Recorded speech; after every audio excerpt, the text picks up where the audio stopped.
Selamat malam pemirsa, turunnya jumlah kelas menengah selama 5 tahun terakhir di Indonesia saat ini menjadi perbincangan hangat di tengah masyarakat. Tekanan kenaikan harga, perubahan gaya hidup hingga maraknya PHK ini menjadi penyebabnya. Lalu apa yang harus dilakukan pemerintah untuk mengatasi permasalahan ini? Kita akan bahas malam hari ini di Indonesia Business Forum bersama saya Putri Windasari dan sejumlah narasumber yang sudah hadir pada malam hari. Saya perkenalkan satu persatu. Di sebelah kanan saya ada Bapak Raden Pardede, tim asistensi Kemenko Perekonomian. Selamat malam Pak Raden. Selamat malam Mbak Putri. Selamat malam. Kemudian di sebelah kanan saya juga ada Pak Ali Tranghanda, Indonesia Property Watch. Selamat malam Pak Ali. Selamat malam. Di sebelah kiri saya ada Pak Joko Suranto, Ketua Umum Real Estate Indonesia 2024. Selamat malam Pak Joko. Selamat malam Mbak Putri. Di paling kiri saya ada Pak Ahmad Heri Firdaus, Ekonom Indef. Selamat malam Pak Heri. Selamat malam. Terima kasih Bapak sudah hadir pada malam hari ini. Tapi sebelum kita memulai diskusi, kita saksikan dulu informasi yang satu ini.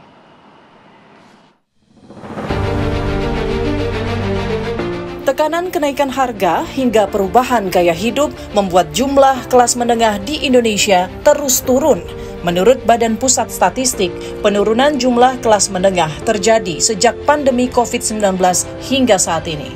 Tahun 2019, jumlah kelas menengah mencapai 57,3 juta orang. Tahun 2024 menjadi 47,8 juta orang, atau turun lebih dari 9,5 juta orang dalam 5 tahun terakhir. Pelaksana tugas Kepala BPS, Amalia Adininggar Widyasanti mengatakan, kelas menengah di Indonesia lebih cenderung untuk mendekati batas bawah, sehingga rentan untuk masuk ke golongan menuju kelas menengah atau bahkan rentan miskin. Jadi berdasarkan kategori yang tadi yang kami sampaikan, bahwa memang kami mengidentifikasi masih ada scarring effect dari pandemi COVID Pak terhadap ketahanan dari kelas menengah.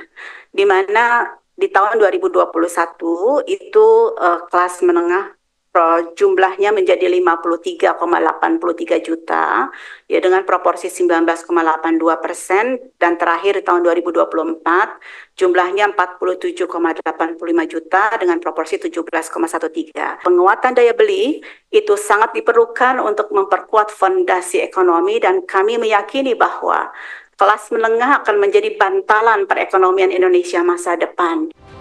Menurut BPS, alokasi pengeluaran kelas menengah juga mengalami perubahan. Dari alokasi untuk makanan, minuman, dan perumahan menjadi alokasi untuk hiburan. Maraknya pemutusan hubungan kerja juga menjadi salah satu hal yang membuat kelas menengah turun.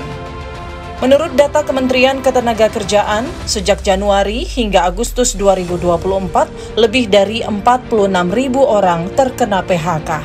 Pemerintah baru di bawah Presiden terpilih Prabowo Subianto diharapkan segera mengantisipasi hal ini, mengingat kelas menengah dan menuju kelas menengah adalah bantalan perekonomian di masa datang.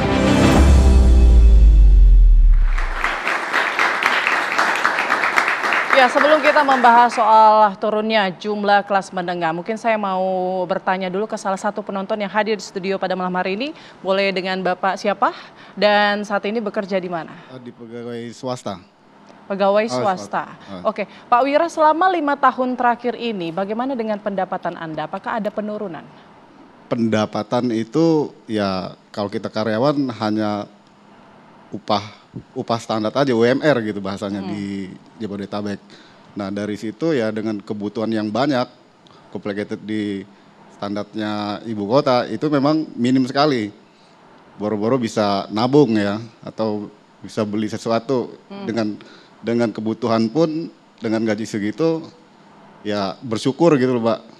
Hanya bisa bersyukur, ya bisa berharap bisa kerja, yaitu sudah ini banget, sudah bagus banget gitu. Karena kita ngelihat banyak pengangguran sama lowongan pekerjaan yang juga susah. Baik, di bidang apa Pak? Pembiayaan, Bu. Pembiayaan. Jadi dalam 5 tahun terakhir ini sebetulnya tidak turun signifikan, tapi tidak ada kenaikan begitu ya? Betul. Biasanya kan pasti ada kenaikan gaji, tapi di 5 tahun ini tidak ada? Tidak ada. Tapi pengeluarannya gimana? Pengeluaran dengan biaya tinggi ya, maksudnya untuk bulanan aja dengan uang pendapatan kita segitu tidak cukup gitu. Tidak ada penambahan gaji, tapi pengeluaran justru bertambah. Begitu. Bertambah. Tapi pengeluaran yang paling besar biayanya itu apa? Tempat tinggal, sewa Saat tempat. ini masih menyewa. Sewa tempat. Apakah sudah berkeluarga Pak Wira? Belum, Bu. Belum. Kemudian ada biaya-biaya lain mungkin gaya hidup atau seperti apa? Biaya hidup sih enggak, Bu. Operasional kan dalam kita keseharian kan perlu beli bensin, beli pulsa, ya itu juga udah cukup. Cukup ya, memang nggak sesuai gitu dengan pendapatan. Oke, lalu bagaimana mengantisipasi biaya yang terus naik begitu, pengeluarannya terus tinggi gitu? Antisipasinya bagaimana? Tabungan sendiri ada tidak? Kalau untuk tabungan ya syukur-syukur bisa nabung 1 bulan sekali gitu. Kadang-kadang memang nggak bisa nabung.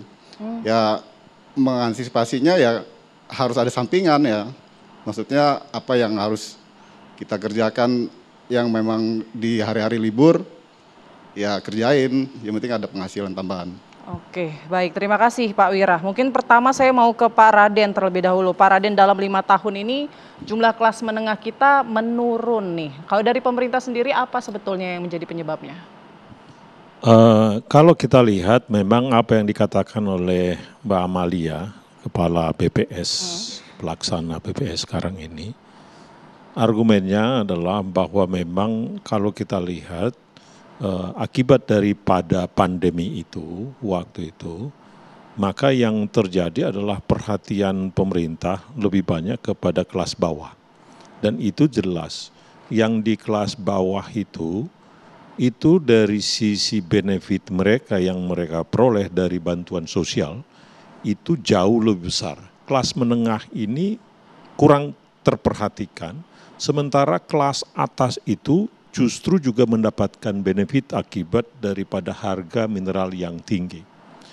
Itu yang pertama. Yang kedua adalah kalau kita lihat bahwa kelas menengah, seperti tadi Pak Wira ya, bahwa dari sisi pola konsumsi kelas menengah ini, dari belanja mereka yang paling besar adalah untuk perumahan dan makanan. Nah, kalau kita lihat inflasi belakangan ini, ya, inflasi bukan hanya inflasi, tapi harga di tahun 2019 dibandingkan dengan harga sekarang. Maka kenaikan harga di perumahan dan kenaikan harga di makanan itu lebih tinggi dari inflasi rata-rata. Sementara itu, kenaikan gaji yang dikatakan, bukan tidak ada kenaikan gaji, tapi kenaikan gaji itu berpatokan kepada inflasi tadi itu. Apakah core inflasi inti atau inflasi rata-rata. Padahal belanja mereka, ya, kenaikannya lebih tinggi. Kenaikan belanja mereka lebih tinggi dari kenaikan pendapatan mereka.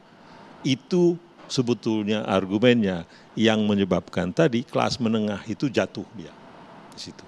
Nah, menurut saya data-datanya itu sudah jelas, ya. Dan itu fenomena yang terjadi secara global. Yang menurut saya yang paling penting adalah bagaimana ke depannya. Apa yang kita lakukan untuk menjawab itu. Yang berikutnya yang kita lihat adalah bahwa kelas menengah kita itu umumnya adalah bekerja di sektor formal dan industri. Kalau kita lihat data dari BPS juga, orang yang bekerja di sektor formal itu menurun. Ya, jadi ini berkaitan satu dengan lainnya. Yang kedua adalah bahwa orang yang dulunya datang ke kota itu biasanya dia naik pendapatannya. Tapi pada saat COVID waktu itu yang terjadi mereka pulang ke desa. Yeah. Dan itu juga menyebabkan kelas menengah juga suffer di situ, turun di situ. Jadi solusinya kita harus jawab dari sisi bagaimana supaya bekerja di sektor formal, bagaimana tadi supaya dia bekerja di sektor yang produktivitasnya tinggi, bagaimana supaya juga income-nya naik, pada saat yang sama bagaimana mengontrol harga tadi itu, supaya teman-teman kelas menengah ini tidak terpuruk oleh kenaikan harga tadi. Bagaimana bekerja di sektor formal dan industri, tadi yang disampaikan Pak Raden, tapi gimana ini sektor industri kita ini sedang loyo begitu, banyak pabrik yang tutup kemudian. Itu yang harus dilakukan ke depan, bahwa kita harus akui persoalan deindustrialisasi kita alami. Jadi ke depan kita nggak bisa hanya mengandalkan sektor mineral, kita tidak bisa hanya mengandalkan sumber daya alam. Karena pencipta lapangan kerja paling banyak dari data-data yang kita lihat, apalagi pencipta kelas menengah yang paling banyak adalah masih tetap sektor manufaktur. Jadi jangan tinggalkan sektor manufaktur secara tiba-tiba, secara cepat. Kita harus kembali lagi kepada reindustrialisasi dan kita harapkan adalah broad base. Jadi sektor yang sangat luas dia menciptakan lapangan kerja. Itu yang diutamakan untuk kita bisa menciptakan lebih banyak kelas menengah ke depan. Oke, tapi apakah itu sudah dilakukan pemerintah? Saya pikir ini adalah ke depan yang kita lihat. Tadi data-datanya yang dikatakan oleh Bu Amalia BPS itu fakta. Ya, dan kita terima itu. Yang paling bagus kita lakukan adalah apa yang kita lakukan ke depan, bagaimana memperbaikinya. Tetapi untuk memperbaiki itu kita harus mengidentifikasi persoalan secara tajam supaya nanti ke depannya itu jangan sampai kita mengulang lagi kesalahan yang lalu. Oke, baik. Tapi apa yang sudah dilakukan pemerintah? Kalau kita tadi menarik tuh soal sektor industri ya. Dikatakan sektor industri kemudian tutup, banyak PHK massal dikarenakan memang keran impor terbuka lebar begitulah. Nah, itu pemerintah sendiri harusnya kan memikirkan ya apa yang harus dilakukan, tapi justru malah memperburuk kondisinya pada saat itu. Persoalan impor itu bisa jadi seperti pisau bermata dua. Ya. Bahwa impor dan itu bisa memberikan manfaat kepada konsumen, ya akhirnya belanja mereka bisa lebih murah. Baik. Tetapi di sisi lain memang buat manufaktur yang memproduksi itu bisa menjadi persoalan. Oleh karena itu saya pikir yang kita harus lakukan adalah kita harus memperbaiki juga industri kita. Jadi untuk ke depan ini kita harus merevitalisasi industri kita harus memodernisasi itu supaya dia juga harus lebih kompetitif ke depan. Ya. Di sisi lain yang kita sebutkan dengan semua yang ilegal impor itu harus dibasmi. Nah persoalan yang itu jangan sampai dibiarkan ke depan. Baik. Kita tampaknya harus jeda terlebih dahulu ya. Ini menarik ya. Impor, keran-keran impor atau yang ilegal-ilegal ini harus dibasmi. Dan seperti apa seharusnya pemerintah bersikap agar tidak menurun lagi nih kelas menengah. Sesaat lagi kami akan kembali.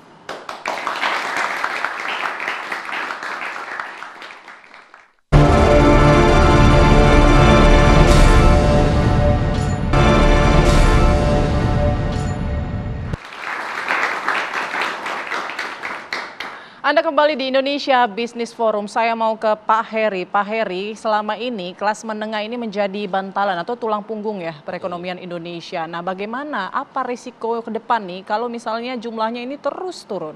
Ya, risiko yang paling nyata adalah pertumbuhan ekonomi kita yang akan dibayang-bayangi angka di bawah 5%. Gitu. Jadi kalau daya beli terus merosot seperti saat ini kan deflasi ini contohnya ya sudah 4 bulan berturut-turut kita mengalami deflasi dan ini baru pertama kali sejak era reformasi. Nah tentu ini harus ada tindakan serius saya rasa dari pemerintah. Karena kalau ini terus menerus terjadi maka yang dikorbankan adalah pertumbuhan ekonomi. Dan selanjutnya kita akan semakin sulit untuk menggapai Indonesia Emas 2045.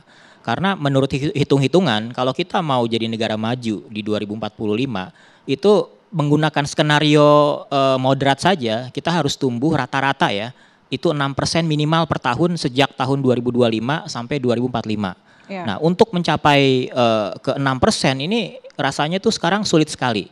Untuk mempertahankan 5% saja rasanya masih cukup sulit ya, bagaimana untuk meloncat ke 6% dan itu harus terus stabil selama 20 tahun ke depan. Kelas menengahnya juga harus 70%. Ya tentu saja untuk meningkatkan pertumbuhan ekonomi tadi 6%, 7% ya ini harus mengandalkan kelas menengah karena kelas menengah ini secara total ini kan menguasai sekitar 82% dari total konsumsi masyarakat. Nah inilah yang menjadi bantalan ekonomi Indonesia dari sisi konsumsi. Nah, jadi pemerintah harus benar-benar serius ya di khususnya dalam 1-2 bulan ke depan bagaimana agar daya beli ini sedikit demi sedikit semakin terbantu, kemudian masyarakat yang katakanlah rentan menuju ke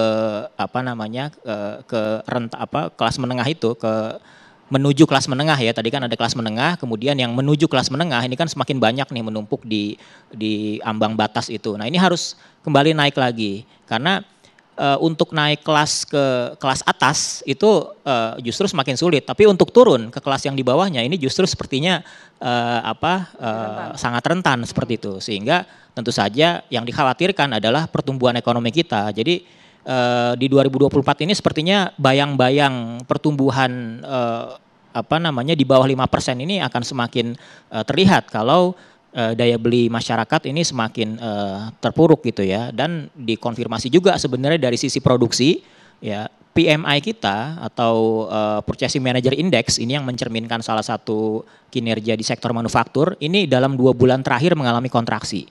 Artinya apa? Artinya para pelaku usaha ini melihat ketidakyakinan di masa yang akan datang, khususnya dalam beberapa bulan ke depan. Biasanya tuh pada bulan Agustus atau bulan ini ada upaya untuk katakanlah belanja bahan baku untuk menyambut tahun baru biasanya. Jadi ada keyakinan dari dunia usaha. Nah, kalau saat ini yang terjadi adalah sebaliknya. Sepertinya pelaku usaha ini belum melihat ekonomi yang positif di beberapa bulan ke depan. Nah, ini yang harus dibalikan justru anggapan ini, bagaimana supaya dari sisi konsumsinya juga bisa kembali menguat, dari sisi produksinya juga bisa menguat kembali seperti itu. Baik, ini kan dalam waktu 5 tahun terakhir ya, ini sudah bisa dikatakan sebagai alarm ya bagi perekonomian Indonesia karena angkanya terus turun. Lalu apa mungkin bentuk upaya yang konkret yang bisa dilakukan pemerintah untuk mengatasi masalah ini? Ya, menyambung tadi Pak Raden ya, saya sepakat. Jadi bagaimana sektor yang menjadi leading dalam perekonomian kita adalah sektor industri manufaktur, ini kembali harus diperhatikan dengan serius, kembali harus didukung ya. Jadi kalau kita ingin mencapai Indonesia Emas 2045, selain tentu saja konsumsi masyarakatnya, peningkatan kelas menengah, di sisi produksinya juga salah satu yang diandalkan adalah kontribusi dari sektor manufaktur. Jadi sektor industri manufaktur ini harus diberikan kesempatan yang semakin luas untuk mengisi atau untuk berkontribusi di pasar domestik. Karena potensi pasar domestik kita ini kan nggak kalah. Salah satu yang terbesar di dunia. Nah, sekarang potensi pasar besar itu tentu saja harus dimanfaatkan yang sebesar-besarnya juga oleh para pelaku usaha dari dalam negeri. Itu yang harus diarahkan ke sana gitu. Nah, salah satunya kan bagaimana kita mengatur tadi ya katakanlah impor-impor yang tidak semestinya gitu ya, yang kita sebenarnya bisa produksi tapi karena ada kebijakan yang terlalu terbuka gitu ya, tidak menyaring, kita membiarkan impor masuk yang tidak semestinya lah gitu ya, termasuk yang ilegal gitu ya. Nah, itu juga harus ditindak secara serius gitu ya. Jadi kita impor boleh tapi yang memang produktif untuk perekonomian seperti itu, sehingga nanti nilai tambah yang kita peroleh itu meningkat dan sektor industri juga bisa semakin berperan untuk mengisi pasar domestik. Itu yang menjadi salah satu solusi seperti itu. Oke, selain sektor industri Pak Heri, ada satu program yang kemudian dicanangkan oleh Presiden terpilih ke depan yaitu Prabowo Subianto. Ini adalah program 3 juta rumah. Saya mau nanya ke Pak Joko, Pak, sejauh mana kemudian program 3 juta rumah ini kemudian bisa mendorong ekonomi kita? Ya, terima kasih Mbak Putri. Yang pertama kita tahu bahwa properti ini backbone-nya adalah 185 industri. Artinya ketika properti ini mendapatkan address positif seperti yang disampaikan Prabowo Gibran, adanya program 3 juta rumah, maka satu ada kepercayaan dari pasar. Yang kedua mendukung sentimen yang positif dari mereka-mereka. Backlog kita itu adalah saat ini 12,7 juta. Yang ketiga, ketika 185 industri ini bergerak, dan ini adalah inline yang disampaikan Pak Raden sama Mas Heri, industri properti ini adalah hilir dari operasionalnya ataupun bertumbuhnya 185 subsektor yang berkaitan tadi. Di sana ada industri cat, kayu, mebel, kaca, dan banyak lainnya. Di situ adalah titik pertumbuhan ekonomi baru, menyerap tenaga kerja, dan satu lagi adalah akan memberikan dampak pertambahan pendapatan masyarakat. Itu yang kedua. Kita tahu bahwa saat ini dibutuhkan industri tadi, manufaktur tadi, dan sebagai sebuah industri, industri properti ini menyerap tenaga kerja yang sangat besar. Saat ini industri properti sudah menyerap antara 14 sampai 17 juta. Kemudian memberikan PAD yang besar juga 35 sampai 55%. Saya sebenarnya juga pernah kurang percaya dengan dampak PAD yang 55%. Tetapi kami mendapatkan sebuah pengakuan dari wali kota Cilegon, sebuah kota yang tidak dikenal industri propertinya, menyatakan bahwa memang 55% pendapatan mereka itu dari industri properti. Nah, kita mendorong bagaimana industri ini memberikan sebuah pertumbuhan satu yang di kota untuk 1 jutanya. Yang 2 juta yang nanti diarahkan untuk di pedesaan dan pesisir, itu akan dikelola dan dilakukan oleh entitas yang ada di desa ataupun pesisir itu. Di sana tidak ada pelaku industri seperti kami, bahkan kami ya menyampaikan kepada Pak Hasim, kepada Pak Prabowo pada satu kesempatan, kami mendorongnya adalah terbentuk sebuah entitas baru ataupun masyarakat di sana atau apakah itu BUMDes ataupun koperasi, tetapi lebih dari itu adalah akan menyiapkan coaching terhadap mereka ini untuk bisa melakukan pembangunan itu. Dengan ekonomi bertumbuh di desa tadi, karena ada dana yang bergulir pembangunan itu, maka akan menimbulkan satu serapan tenaga kerja, multipliernya juga terjaga. Yang ketiga, dampak positifnya adalah akan bertumbuhnya masyarakat yang menengah tadi, karena mendapatkan support atas industrialisasi perumahan itu. Ini artinya Ray sudah diajak berbicara ya? Ya, kami di awal saya menjadi ketua umum REI itu 2023. Dari awal memang kita punya proposal yang namanya propertinomik. Ini adalah cara pandang baru. Kemarin-kemarin properti itu dilihat sebagai sebuah indikator atas pertumbuhan ekonomi. Tetapi kami melihat ada hal yang kurang pas. Kalau kita melihat data tahun 2010 itu backlognya itu 13,5 juta. Kemudian 2020 backlognya 12,7 juta. Imagine, dalam satu dasawarsa itu pengurangannya itu tidak lebih dari 10%.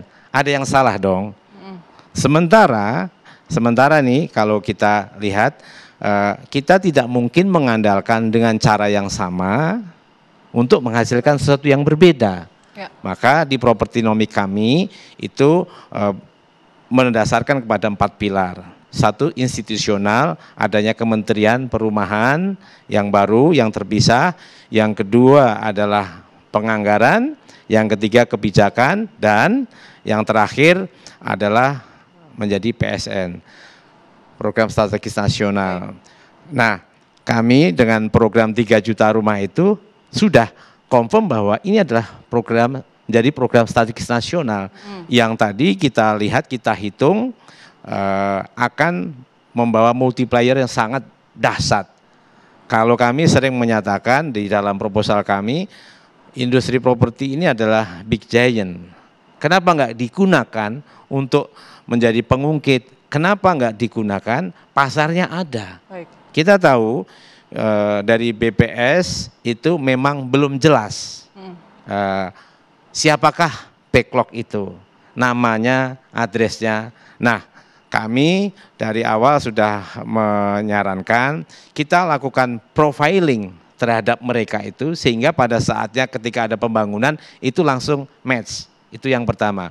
Yang kedua, tadi juga udah disinggung bahwa ada penurunan daya beli. Nah, ini juga harus ada intervensi, ada stimulus. Kemudian pada posisi yang disinggung sama Mas Heri tadi, saat ini pemerintah melanjutkan PPNDTP 100%. Kemudian juga ada penambahan kuota, meskipun kami memang juga berjuang, tetapi kita mengakomodasi, mengapresiasi dan terima kasih atas pemerintahan saat ini, karena dengan begitu ya dari Januari sampai Juni begitu 100% itu pertumbuhannya good. Ya. Kemudian rata-rata itu di 3.000 unit. Tetapi begitu Juli sampai Agustus itu penurunannya hampir 50%. Ketika turun 50% tadi. Artinya ini adalah kebijakan perpanjangan PPNDTP, kemudian penambahan kuota FLPP ini adalah sebuah address positif untuk mendorong pertumbuhan di ekonomi di Indonesia. Program ini positif gitu ya untuk mendorong pertumbuhan ekonomi. Tapi bagaimana dengan kesiapan? Kalau di perkotaan mungkin oke lah ya siap, tapi pedesaan dan pesisir apakah siap dengan penerapan kebijakan ini? Nanti kita akan hadirkan usai jeda, kami akan kembali.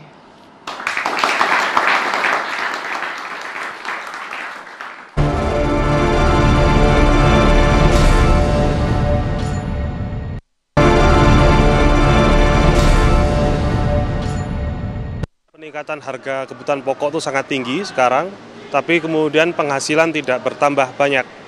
Jadi sangat berat. Untuk hidup pun kita harus menghemat betul. Teman-teman juga masih banyak yang susah mencari kerja. Terus untuk misalkan kita lihat dari UMR aja, kadang tidak sesuai gitu dengan kebutuhan hidup gitu ya. Apalagi untuk gaya hidup gitu masih jauh banget. Kalau kebutuhan pokok harus ditahan itu nantinya akan timbul kayak kelaparan atau apa. Kalau menurut aku sih benar aja ya, karena kan sekarang UMP di suatu kota gitu itu tuh nggak naiknya tuh nggak signifikan gitu kan. Terus kebutuhan bahan makin melonjak tapi penghasilannya tuh nggak naik gitu. Ya ini harus jadi perhatian pemerintah ya, mengingat karena golongan menengah sendiri itu kan penyumbang terbesar pendapatan negara.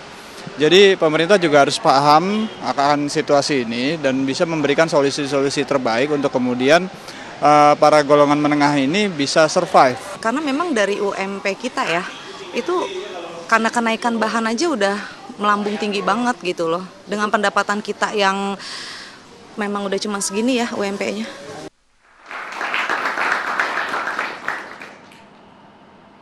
Ya balik lagi ya, kita dengarkan bersama ya, keluhannya selalu soal bahan pangan naik yang membuat kelas menengah ini kemudian mengerem gitu ya pengeluaran mereka. Dan mungkin program 3 juta rumah yang diusung oleh Presiden terpilih ke depan ini bisa jadi solusi. Tapi yang jadi permasalahannya atau pertanyaannya lagi nih, kalau di perkotaan mungkin oke lah ya, mungkin kota lebih siap untuk menerapkan kebijakan ini. Bagaimana dengan pedesaan dan juga pesisir Pak Ali? Apakah mereka siap untuk menerapkan kebijakan ini? Iya betul, jadi sebelumnya mungkin saya mau sedikit ini karena berkaitan ya. Kita bahas dulu masalah di Indonesia itu sebenarnya roadmap perumahan tuh nggak ada gitu. Belum ada lah ya. Jadi kalau kita lihat itu apakah target udah ada, tapi apa yang akan kebijakan yang dilakukan itu kan seakan-akan tambal sulam gitu. Jadi tidak direncanakan gitu kan. Ada PPNDTP, kemudian apa itu tiba-tiba gitu seakan-akan kan. Jadi kalau kita lihat coba di Indonesia itu di beberapa negara maju ya. Ada 3 faktor sih. Pertama kalau kita lihat demandnya udah pasti banyak lah yang butuh rumah kan. Kemudian masalah pembiayaan. Jadi pertanyaannya anggaran APBN kita cukup nggak?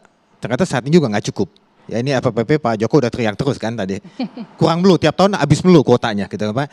Anggaran terbatas. Betul. Dana abadi perumahan yang tadinya mungkin ada tapera, ada sedikit polemik, belum lancar juga, belum efektif. Jadi nggak ada pembiayaan nih. Kalau kita lihat suku bunga bank di Indonesia mungkin yang tertinggi di Asia Tenggara ya, gitu kan. Jadi masalah fundamental pembiayaan pun udah nggak terlalu belum bagus lah. Kemudian masalah supply, tadi Pak Joko sempat sampaikan juga masalahnya di kita itu kalau semua rumah rakyat gitu ya, rumah untuk MBR atau menengah itu diserahkan ke swasta, pasti itu masuknya market mechanism, harga semakin lama semakin naik, nggak bisa dikendalikan kok. Karena sampai saat ini belum ada di Indonesia instrumen yang bisa mengatur harga tanah, nggak ada. Harga mekanisme pasar aja kan. Bisa jadi kota saja bisa beda-beda harga betul, tanah. Betul kan, gini rumah MBR aja misalkan kita beli mungkin paling 300.000 Pak ya, mungkin maksimal. Kalau untuk rumah MBR ya, LPPP yang 180 juta ke bawah lah. Kalau sedangkan harga tanah semakin lama semakin tinggi, yang tanah 300.000 itu semakin lama makin habis. Nah pengembang makin lama makin cari ke semakin jauh dari kota. Nah kedua kita beralih ke perkotaan karena ada hubungannya nih. Tadi juga sempat disampaikan kan belanja rumah ya paling besar juga dibandingkan makanan. Coba deh. Kita logika sederhana aja. Let's say kita punya yang kaum menengah ini yang di perkantoran CBD gitu ya, 7,5 juta minimal lah misalkan. Kalau 7,5 juta, let's say dia kan bisa mempunyai daya cicil 2,5 juta gitu ya, 2,5 juta sebulan. Dia bisa beli harusnya 250 juta sampai 300 jutaan, gitu kan? Bisa nggak dia beli rumah 300 juta? Ada. Tapi ketika dia lihat, oh jauh dari kota, kemudian rumah subsidi pasti nggak mau. Ini kan teman-teman adik-adik milenial Z kan nggak mau gitu, ya subsidi. Udah jangan deh gitu. Kalau mau dipaksakan pun jauh. Ke atas mereka nggak mampu. Ya mungkin dia nggak bisa 2M, 1M dia udah nanti deh gitu. Ini yang kita sebut masyarakat berpenghasilan tanggung, gitu kan? Ke bawah nggak mau, ke atas nggak mampu, dia terjebak di situ. Nah. Kalau kemudian mereka itu punya baksakan rumah-rumah yang 300 juta, 500 juta, Jakarta nggak ada 500 juta, apartemen pun 500 juta nggak ada lagi di sini. Minimal 600 malah studio kecil gitu kan. Nah kemudian dia di pinggiran kota, ternyata ketika dia udah KPR, udah nyicil, dia baru berasa loh kok ke tempat kerja semakin jauh, transportasi, biaya BBM, nah itu kan semakin tinggi. Jadi kalau kita lihat ini masalah nggak fundamental secara makro aja, ini perkotaan aja jaringan ke kaum komuter ini belum bagus gitu loh, gitu ya. Ada TOD pun kita belum terlalu belum bagus lah gitu kan, tapi udah mulai minimal ada prosesnya. Nah kembali lagi kalau kita bicara tadi pedesaan dari kota kemudian kita ke desa, ke pesisir juga. Pesisir ya. Nah kalau kita lihat sebetulnya kan gini, saat ini kan kebijakan perumahan itu masih ada di pemerintah pusat. Beberapa tahun lalu bahkan dari 2009 kita udah sampaikan ini harusnya jadi domainnya si Pemda, karena yang tahu penduduknya, masyarakatnya, kemudian penghasilannya berapa itu kan Pemda. Di Pemda itu bisa nggak lagi itu kita usulkan malah gini, pemetaan di satu wilayah itu kan bisa didata sebetulnya gitu ya, kebutuhan rumah seperti apa, diplot di situ tata ruang yang khusus untuk masyarakat berpenghasilan rendah. Diplot, nggak boleh dibangun, kalaupun ada yang bebasin boleh, tapi mereka harus bangun rumah sederhana. Ada nggak saat ini? Nggak ada gitu. Saat ini kalau kita lihat ke daerah itu yang diplot buat perumahan kuning, kan zona kuning, ya. Kalau zona kuning kemudian investor atau pengembang bangun beli rumah itu, beli tanah itu, kemudian dibangun rumah mewah, boleh nggak? Boleh, karena aturannya nggak ada. Ya, benar. Semakin lama tanah itu semakin berkurang untuk kita untuk penyediaan rumah rakyat, dan makin lama makin ke pinggir. Jangan-jangan itu bisa gagal juga di pedesaan kalau tidak ada itu. Jadi masalahnya tadi roadmap-nya mesti jelas, kebijakannya mesti jelas gitu. Dan belum lagi tadi kita diskusi masalah ada kearifan lokal, budaya, mungkin ada tanah adat ya. Itu yang mesti dipertimbangkan juga. Masing-masing wilayah itu pasti berbeda-beda gitu. Tapi kalau kita menyinggung tadi program Prabowo Gibran 3 juta rumah, itu kan 1 juta rumahnya berjalan ya. Yang 2 juta rumah itu menurut saya itu sebetulnya ini bukan semata-mata buat mengurangi backlog. Karena 2 juta itu sebenarnya untuk meningkatkan rehabilitasi ya singkatannya. Jadi istilahnya yang rumah tidak layak gitu menjadi layak gitu ya, renovasi, rehabilitasi seperti itu. Jadi semata-mata bukan membangun rumah baru yang menyelesaikan backlog. Menurut saya enggak seperti itu gitu ya. Kalaupun seperti itu tadi harusnya anggarannya dari mana gitu. Ya, 2 juta rumah itu kalau dihitung-hitung bisa 50 triliun. Belum FPP. Kalau kita lihat kan yang berjalan sekarang ini 1 juta lebih ya, sudah dibangun rumah baru saja itu sudah memakan anggaran, sudah menyerap anggaran itu sekitar 144 triliun. Kita asumsikan misalnya dikali 3, berarti kan sudah 400, hampir 400. Sebenarnya gini, kalau kita lihat 1 juta rumah pun kalau ada yang bilang itu pemerintah bisa klaim itu berhasil, menurut saya itu belum berhasil.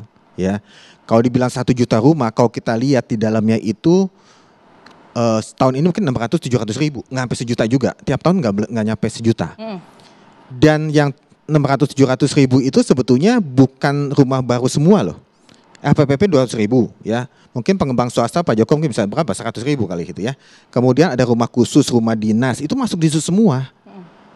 Kalau kita bilang backlog harusnya lebih kecil dari itu lagi gitu. Jadi sebelum kita berpikir 3 juta bukan nggak mungkin. Artinya roadmap-nya, kebijakannya jelas mau seperti apa gitu ya. Tadi masing-masing daerah itu seperti apa kebijakannya, belum lagi anggarannya. Anggarannya tadi gini deh, LPPP itu 2023 itu 2024 itu 13,7 ya kalau nggak salah ya. 13,7 untuk 166.000 unit. Ditambah lagi di 4,3 triliun. Jadi untuk 200.000 unit itu pun masih belum cukup. Iya. Karena 1 tahun itu kita perkirakan 600 sampai 700.000 unit harus terbangun untuk menyelesaikan backlog. Baik. Nah itu belum tercapai. Jadi selain programnya, kebijakannya, action plan-nya lah gitu ya, seperti apa gitu kan. Pembiayaannya ini dari mana? Oke, masih nah, menjadi tanda tanya ya soal betul. lahannya, anggarannya. Nah, lahannya, seperti apa nanti perizinan, penerapan betul. kebijakannya. Oke, Betul. kita harus jeda terlebih dahulu ya. Kita akan kembali lagi sesaat lagi, tetaplah bersama kami di Indonesia Business Forum.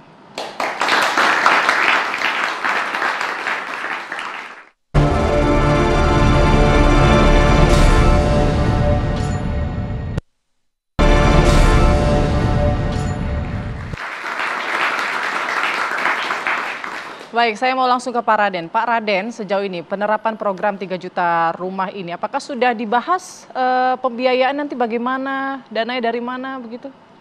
Saya pikir kalau kita lihat 3 juta rumah itu sekarang itu memang ada di dalam program Pak Prabowo ya. Akan tetapi kalau saya lihat dari anggaran yang ada di tahun 2025, yang jelas sudah tercantum di dalam anggaran 2025 adalah MBG, yaitu makan bergizi gratis, karena itu yang dilihat menjadi prioritas utama. Kemudian ada juga untuk sekolah, tetapi untuk perumahan ini itu masih dicari nanti.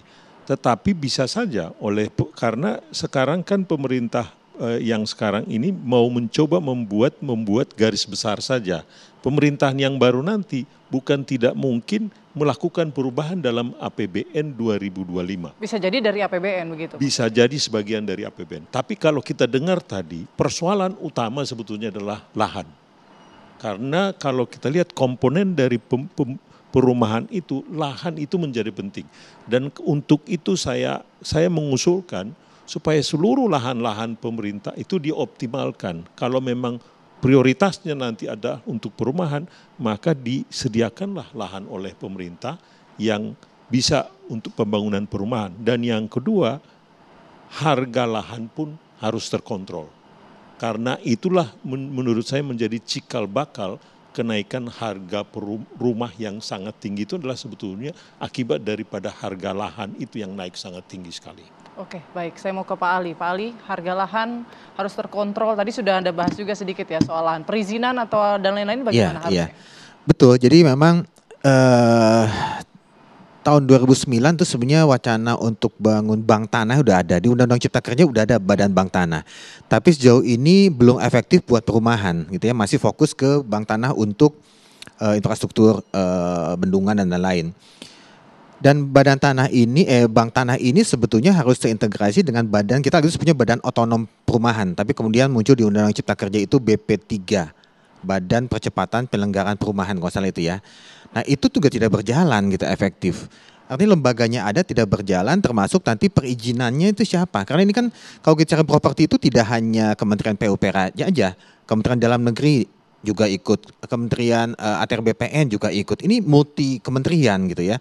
Dan yang paling susah di negara kita itu masalah koordinasi gitu ya. Antar kementerian itu susah, masing-masing jalan sendiri gitu kan. Belum lagi tadi kalau ada yang bilang nih perizinan udah sederhana gitu ya. Kemudian saya pelaku juga, ternyata di lapangan itu biaya-biaya siluman masih ada kok. Jadi ekonomi biaya tinggi masih ada gitu. Lahan tadi Pak Raden bilang udah lahan, perizinan juga masih agak susah, sulit gitu ya. Kemudian apalagi yang koordinasi regulasinya itu juga belum ada.